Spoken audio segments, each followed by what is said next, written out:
Assalamualaikum warahmatullahi wabarakatuh. Perkenalkan, nama saya Sherly Kurnia Ilahi, NIM 2200256.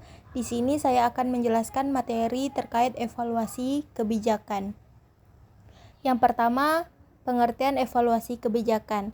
Evaluasi kebijakan yaitu menilai keberhasilan atau kegagalan kebijakan berdasarkan indikator yang telah ditentukan. Dan apabila kebijakan tersebut dinyatakan gagal mengatasi permasalahan publik, maka nantinya akan dibuat kebijakan yang baru lagi dan belajar dari pengalaman sebelumnya. Yang kedua, perlunya evaluasi kebijakan. Ada dua macam. Yang pertama bersifat internal, antara lain: 1. Untuk mengetahui keberhasilan suatu kebijakan. 2. Untuk mengetahui efektivitas kebijakan. 3. Untuk menjamin terhindarnya pengulangan kesalahan. Sedangkan yang kedua yang bersifat eksternal, paling tidak untuk dua kepentingan. 1. Untuk memenuhi prinsip akuntabilitas publik. 2. Untuk mensosialisasikan manfaat sebuah kebijakan. Selanjutnya, macam-macam evaluasi kebijakan. Yang pertama, evaluasi proses. Sesuai dengan namanya, evaluasi jenis ini menganalisis seberapa baik suatu kebijakan atau program yang dijalankan. 2. Evaluasi hasil.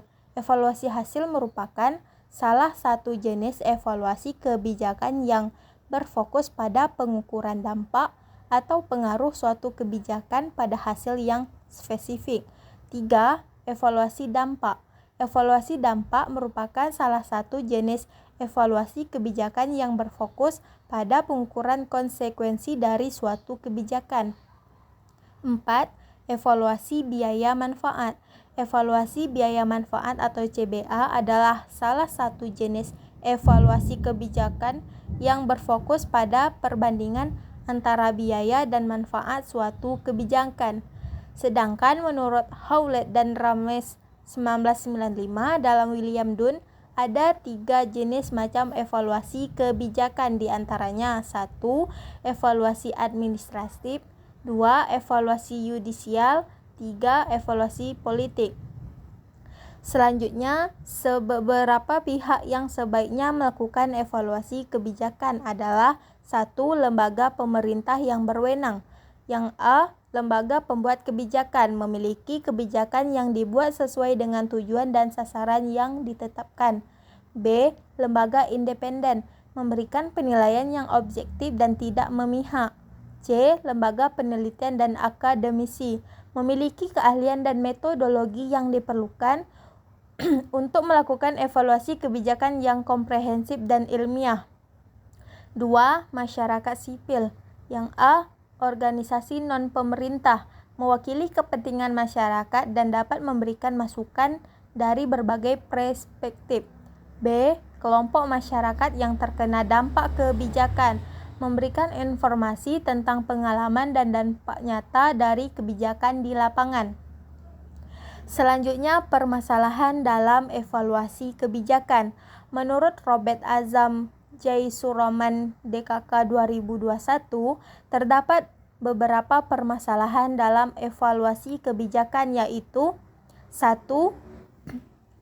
Ketidakjelasan tujuan kebijakan disebabkan oleh adanya kompromi yang dipaksakan pada langkah pertama pembuatan kebijakan. 2. Cepatnya perkembangan masyarakat menyulitkan evaluasi kebijakan.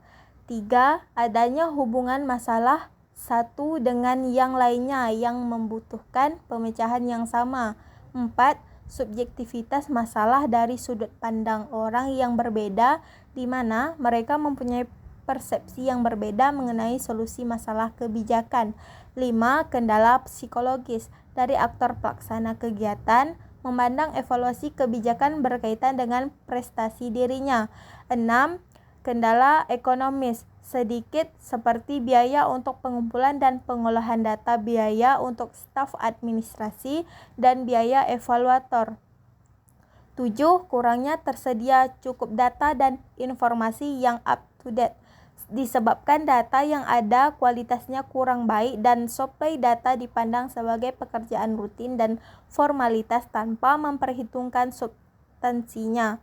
Dan yang terakhir, kendala politis sering terbentur dan bahkan gagal karena masing-masing kelompok saling menutupi kelemahan dari implementasi suatu program dikarenakan ada deal dan bargaining politik. Mungkin itu saja yang dapat saya sampaikan, terlebih terkurang saya mohon maaf, dan saya akhiri dengan wassalamualaikum warahmatullahi wabarakatuh.